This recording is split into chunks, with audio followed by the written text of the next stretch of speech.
Balik lagi di Net24, minggu pagi tadi jabatan Ketua PSSI resmi beralih dan juga dipegang sementara oleh Joko Driono. Kenapa sementara? Karena desakan untuk Kongres luar biasa ini masih terdengar.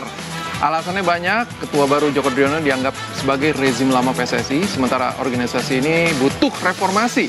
Dan gak cuma itu, jabatan rangkap yang jadi isu lama kembali menggema. Tapi saya nggak sendiri, ada Yusuf Kurniawan yang udah lama banget ngikutin persepak bolaan Indonesia. Selamat malam Om UK. Nah, malam, Peter, gimana?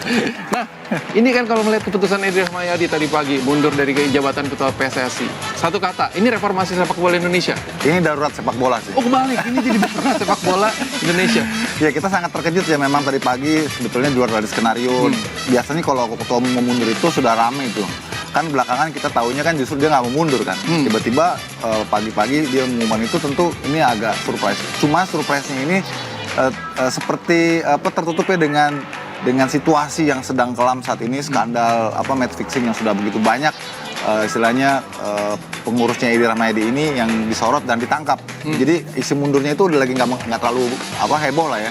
Yang heboh sekarang bagaimana PSSI bisakah dengan terjadinya peralihan tampuk pimpinan ini bersinergi ya dengan kepolisian untuk ikut menggarap nih namanya match fixing yang memang menjadi concern masyarakat sekarang. Itu menjadi salah satu parameter berhasil tidaknya peralihan tongkat kepemimpinan ini. Oke, jadi ini sebenarnya kalau dilihat berarti background dari mundurnya Edi Rahmayadi ini murni gara-gara match fixing, kasus yang match fixing yang terkuak. Saya kira ini puncak ya dari banyaknya problem yang terjadi di bawah keputusan Edi. Sebelumnya kan sempat mengemuka bagaimana security concern di sepak bola ya, ada yang meninggal waktu pendukung Persib, itu kan juga menjadi perhatian publik. Kemudian ditambah lagi kegagalan timnas dan sekarang match fixing. Jadi dia sendiri tadi kan sempat mengatakan bahwa ini bentuk kegagalan saya. Jadi secara gentle dia menyatakan mundur. Tentu saya kira ini wajar ya, dan itu harus dilakukan memang karena jujur saja dia nggak bisa fokus untuk mengemban dua manat besar. Pertama sebagai gubernur Sumut yang tentu juga perlu perhatian besar masyarakatnya. Kedua PSSI yang ini seperti negara di dalam negara ya, di mana dia tentu harus benar-benar fokus. Tadi juga Umi betul juga, tadi Pak Umi manajer Persib, ketua umum PSSI itu berbeda dengan ketua umum cabang lain. Pertama ini merupakan cabang olahraga yang paling populer, penggemarnya paling banyak, masyarakatnya paling perhatian, antusias. Kemudian juga komando tongkatnya di bawah itu seluas sama dengan gubernur yang ada di Indonesia. Ini udah jadi negara sendiri berarti ya sepak bola Indonesia. Tapi artinya ini jadi indikator nggak kalau ternyata Edi Rahmayadi itu memang kaki-kakinya kurang kuat gitu kalau di PSSI. Iya, kalau saya boleh mengatakan ya bahwa Pak Edi ini kan datang seperti diantar ya. Karena pengurus sebelumnya kan memang banyak bermasalah ya. Dari sejak eranya Lanyala, kemudian sebelumnya juga Johar, terjadi dualisme dan seterusnya, itu kan bermasalah. Tentu ada harapan dengan Pak Edi datang, yang tentu kita tahu sebenarnya ini kan didatangkan sebetulnya. Karena passionnya dia sendiri sebetulnya tidak di sepak bola ya, kecuali hanya waktu itu sebagai pembina kan PSMS. Selebihnya kan dia memang bukan passion sepak bola. Jadi diharapkan kehadiran Pak Edi ketika itu bisa menstabilisasi kegaduhan yang ada di PSSI pasca pembekuan dari FIFA. Kan itu sebenarnya intinya kedatangan. Tapi tidak sampai di situ karena PSSI ini kan organisasi yang besar yang banyak dituntut ya oleh masyarakat berprestasi. Jadi tidak berhenti sampai situ. Dia juga harus bisa menjadi pemimpin, menjadi leader yang benar-benar mengayomi, mengontrol dan kemudian memberikan prestasi, dan itu yang saya kira tidak dimiliki Pak Edi. Tapi ini jadi pertanyaan juga nih Mas Yuke.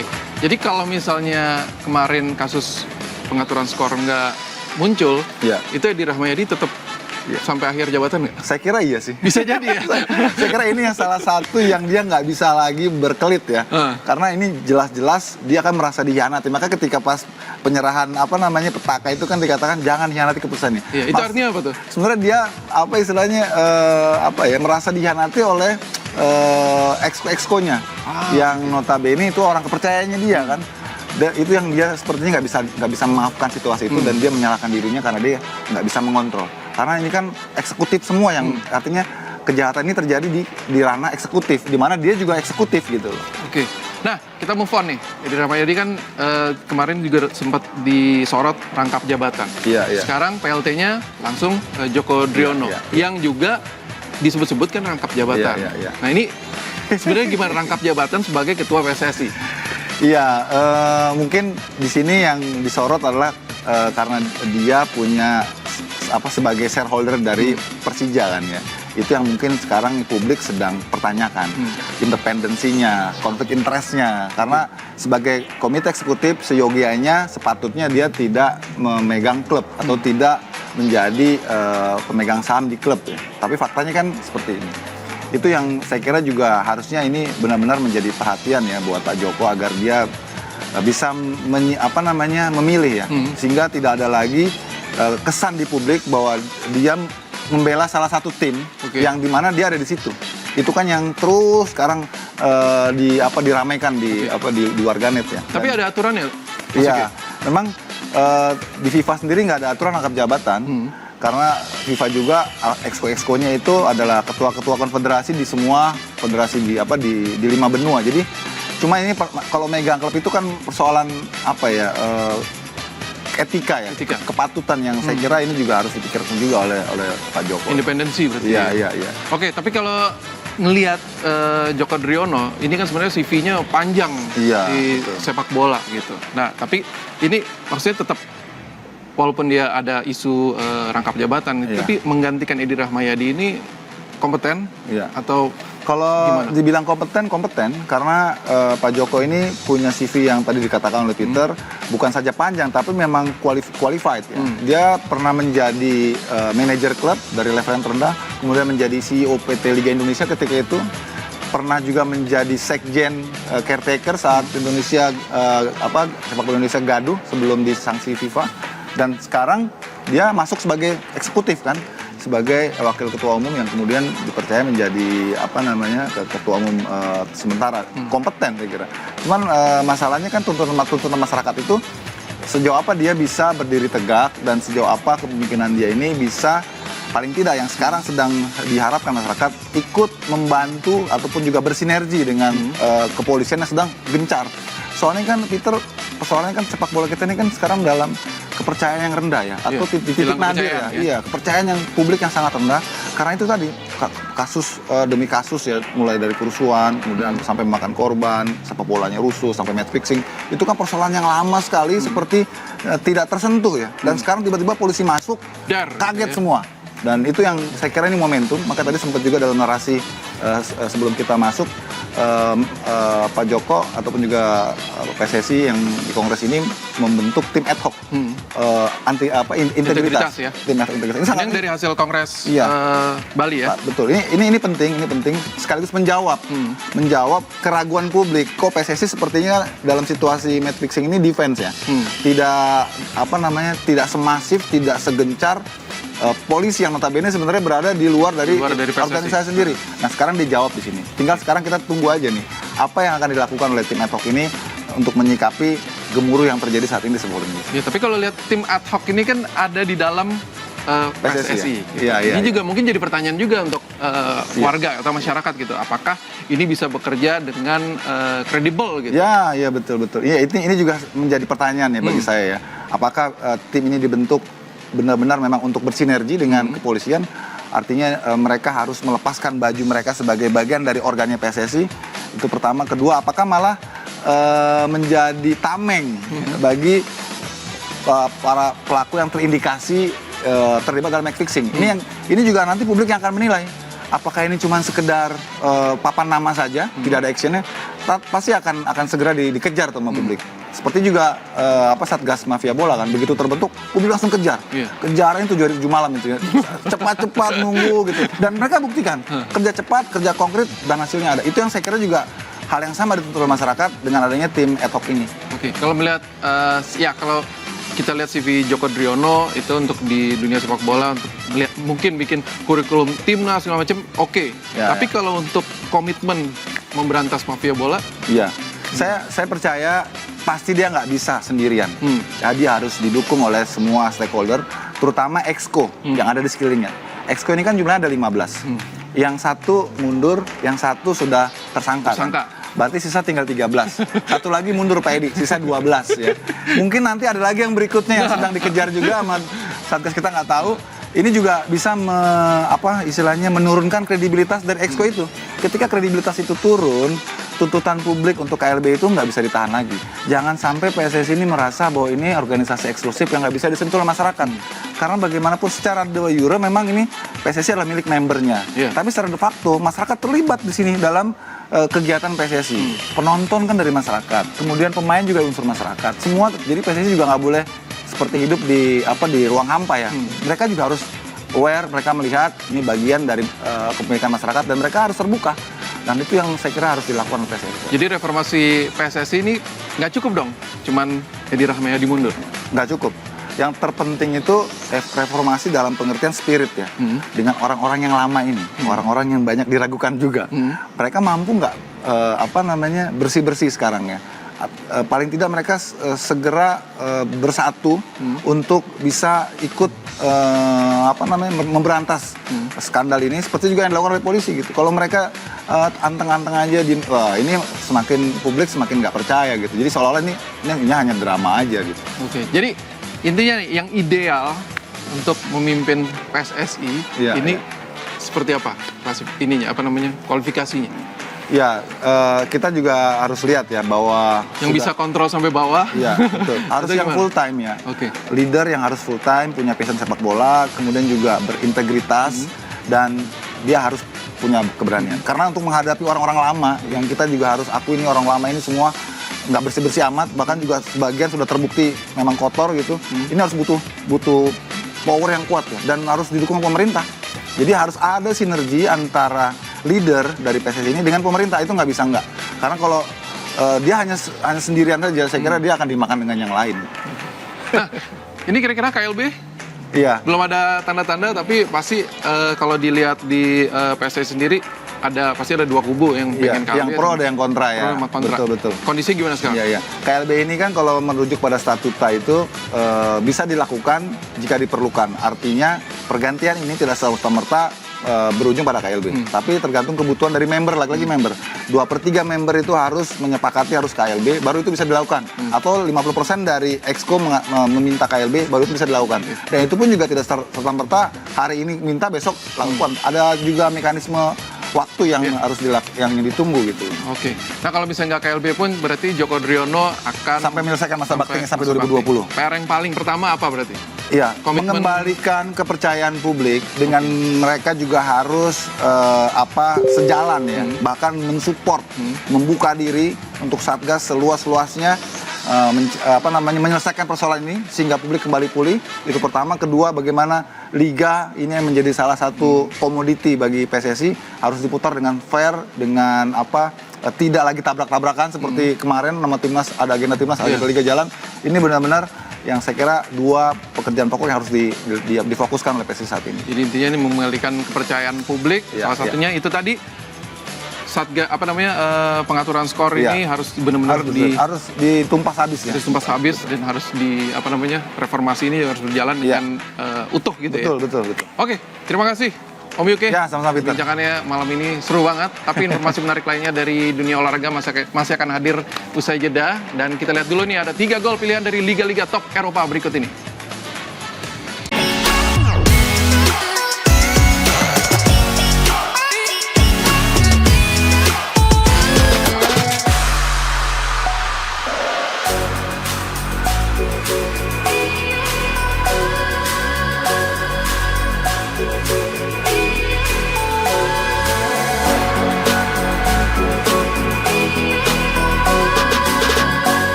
Lagi di Net 24, kemenangan berhasil diraih oleh Manchester City saat bertandang ke markas tim promosi Huddersfield Town. Di laga ini, The Citizen berhasil menang dengan skor 3 gol tanpa balas. 3 gol kemenangan The Citizen di laga ini diciptakan oleh 3 pemain berbeda. Yang pertama lewat gol mantan pemain Real Madrid, Danilo, yang diciptakan gol dari luar kotak penalti di menit ke-18. Ini jadi koleksi gol pertama Danilo di semua kompetisi musim ini. The Citizen harus menunggu hingga menit ke-54 untuk bisa gandakan keunggulan. Berawal dari umpan Leroy Sané, diving header Raheem Sterling sukses membuat The Citizen unggul 2-0. Ini jadi gol ke-6 City yang berasal dari kombinasi dua pemain. Jumlah ini hanya kalah dari torehan gol kombinasi pemain Bournemouth, Callum Wilson dan Ryan Fraser yang sukses ciptakan 7 gol. Dan gak cuma bikin assist, Leroy Sané akhirnya jadi penutup kemenangan City lewat golnya di menit kedua berselang dari gol sebelumnya. Dan dengan kemenangan ini, City pun masih terus menempel Liverpool di papan atas klasemen Premier League. The Citizen kini berada di posisi 2 dengan 56 poin, selisih 4 poin dengan Liverpool di puncak klasemen. Masih dari Premier League, Arsenal berhasil keluar sebagai pemenang di derby kota London kontra Chelsea minggu dini hari kemarin. Dan di laga ini The Gunners berhasil meraih kemenangan dengan skor 2 gol tanpa balas. Hasil positif berhasil diraih oleh Arsenal saat menyamu rival sekotanya Chelsea di laga lanjutan pekan ke-23 Premier League minggu dini hari kemarin. Di laga ini, pelatih The Gunners Unai Emery akhirnya kembali mainkan skema 4 back setelah sebelumnya lebih sering andalkan 3 pemain di lini belakang, termasuk saat kalah dari West Ham United di pekan sebelumnya. Perubahan ini pun terbukti efektif, karena saat laga masuki menit ke-14, bek kanan tuan rumah Hector Bellerin kirimkan umpan ke kotak penalti, yang mampu diselesaikan menjadi gol oleh striker Arsenal asal Prancis, Alexander Lacazette. Dengan tambahan 1 gol ini, Lacazette kini tercatat telah sukses lesakan 5 gol di derby London musim ini. Jumlah ini hanya kalah dari torehan rekan duetnya, Pierre-Emerick Aubameyang, yang berhasil ciptakan 1 gol lebih banyak. Sementara 1 gol tim meriam London lainnya tercipta lewat aksi sang kapten Laurent Koscielny, yang sekaligus membuatnya tercatat selalu cetak gol di 9 musim berbeda bersama Arsenal di ajang Premier League. Dengan kemenangan ini, Arsenal berhasil perbaiki catatan negatifnya saat bertemu dengan Chelsea. Sebelum laga ini, dari 14 pertemuan terakhir di ajang Premier League, The Gunners hanya mampu raih 1 kemenangan, 5 hasil imbang, dan 8 kekalahan. Namun sayang, kemenangan ini harus dibayar mahal dengan cederanya bek kanan andalan Arsenal, Hector Bellerin. Pemain yang telah koleksi 5 assist di Premier League musim ini harus akhiri laga lebih cepat setelah alami cedera lutut. Hingga kini, pihak klub belum mengetahui seberapa yang dialami pemain asal Spanyol ini. We are going to wait tomorrow, but it's his knee, and the prediction, the first prediction maybe can be some important injuries, but tomorrow confirm the doctor or tomorrow Monday. I hope no, but it's really not positive our first impression. Sementara itu, pelatih Chelsea Maurizio Sarri mengkritik keras mental bermain yang ditunjukkan oleh anak asuhnya di laga ini. Selama 90 menit, Eden Hazard dan kawan-kawan memang tampil buruk dan tercatat hanya mampu ciptakan 1 shot on goal. Sono fortemente incazzato perché questa è una partita persa sul piano mentale, perché in campo è scesa una squadra a un livello di determinazione nettamente superiore al nostro, e questo non lo posso accettare la squadra sbagli un approccio tipo Tottenham. Dengan kekalahan ini, posisi Chelsea di peringkat 4 klasemen sementara memang belum tergusur. Namun posisi tim London Biru rentan tergusur oleh Arsenal dan Manchester United di posisi 5 dan 6 yang kini hanya berselisih 3 poin. Nah, ngebahas luar raksasa London ini, ada nama yang pernah mengisi posisi krusial kedua tim ini, yaitu Peter Cech. Mantan andalan di bawah Mister Chelsea yang akhirnya pindah ke Arsenal ini memutuskan pensiun. Dan kita lihat perjalanan karirnya. Penjaga gawang asal Republik Ceko Peter Cech telah resmi putuskan untuk pensiun dari dunia sepak bola. Hal ini diumumkan melalui akun Twitter pribadinya pada 15 Januari 2019. Meski begitu, Cech tidak akan meninggalkan Arsenal secara langsung saat ini. Tapi ia akan menunggu hingga akhir musim karena masih menghormati kontraknya dengan The Gunners yang akan habis pada Juli 2019 nanti. Di usianya yang kini telah menginjak 36 tahun, Cech memang semakin jarang dapat bermain bersama tim asal kota London tersebut. Hal inilah yang jadi pertimbangannya untuk meninggalkan dunia yang telah besarkan namanya. Meski begitu, bukan hanya jam bermain yang jadi faktor pensiunnya Peter Cech. Keputusannya juga tak lepas dari kebugaran fisiknya yang terasa semakin menurun di tiap musimnya. Tercatat sejak bergabung dengan Arsenal musim 2015-2016 lalu, Cech hampir selalu dapatkan cedera di tiap musimnya, dengan minimal habiskan waktu selama 28 hari untuk pemulihan. Apalagi saat ini The Gunners juga telah memiliki kiper pengganti asal Jerman yang berhasil mencuri perhatian sang pelatih Unai Emery, Bernd Leno. Hadirnya kiper Jerman ini memang sangat berpengaruh terhadap karir Cech. Sejak kedatangannya ke Emirates Stadium pada awal musim ini, Leno membuat sosok Cech hanya dipercaya tampil sebanyak 7 kali di Premier League. Karir Cech bersama Arsenal memang tidak begitu cemerlang dalam hal pencapaian trofi. Ia hanya berhasil berikan 2 trofi minor yaitu FA Cup dan Community Shield. Hal ini sangat berbanding terbalik dengan prestasinya bersama Chelsea di mana ia mampu hadirkan 15 trofi dalam jangka waktu 11 tahun. Bersama Chelsea pula ia berhasil raih berbagai penghargaan individu termasuk Best European Goalkeeper pada tahun 2005, 2007, dan 2008.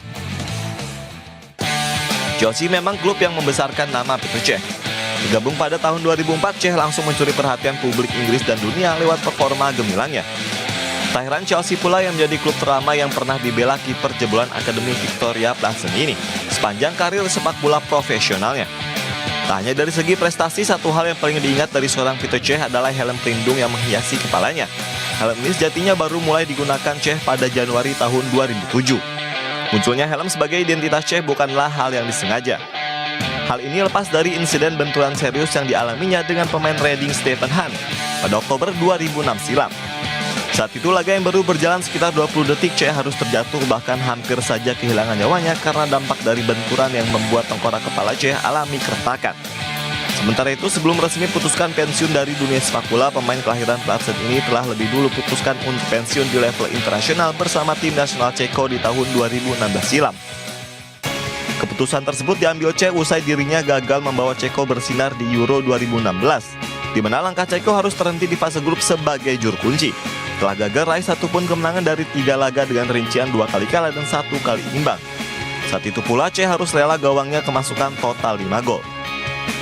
Kini dengan segala prestasi dan tragedi yang pernah menghiasi total 20 tahun karir profesionalnya, sosok Petr Cech tentu akan jadi salah satu penjaga gawang yang dikenang oleh para pecinta sepak bola di seluruh dunia. Děkujeme, Petr Cech.